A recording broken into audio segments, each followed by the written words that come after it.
Hello दोस्तों, अस्सलाम वालेकुम। Welcome to Urdu media. आज मैं आपको बताऊंगा कि एक पानी की बोतल में 7 लहसुन की टुकड़ियां डालकर घर के एक कोने में रख दें। ऐसा फ़ायदा होगा कि ये आप काम बाकायदगी से करेंगे। आइए मैं आपको बताता हूँ क्या फ़ायदा होगा। हमारे इर्द गिर्द मुस्बत और मनफी क़ुव्वतें और तवानाइयाँ काम करती हैं और हमारे लिए बहुत ज़रूरी है कि मुस्बत रहें, और ये सिर्फ़ इसी सूरत में मुमकिन हो सकता है कि हमारे इर्द गिर्द मुस्बत तवानाइयों की मिक़दार ज़्यादा हो।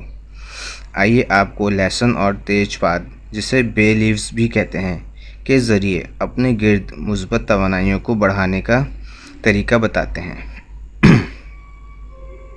बोतल में 1 लीटर उबला हुआ पानी डालें और इसमें 7 लहसुन की टुकड़ियाँ और 7 तेज़पात रखें।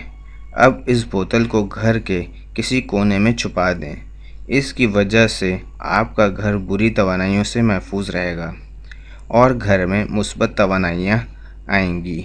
कुछ पौधे ऐसे होते हैं जिनकी वजह से घर में बीमारी दाखिल नहीं होती, और ये पत्ते और लहसुन एक ऐसा टोटका है जिसे सदियों से इस्तेमाल किया जा रहा है, और इसकी वजह से घर में बीमारियों जरासीम दाखिल नहीं होंगे।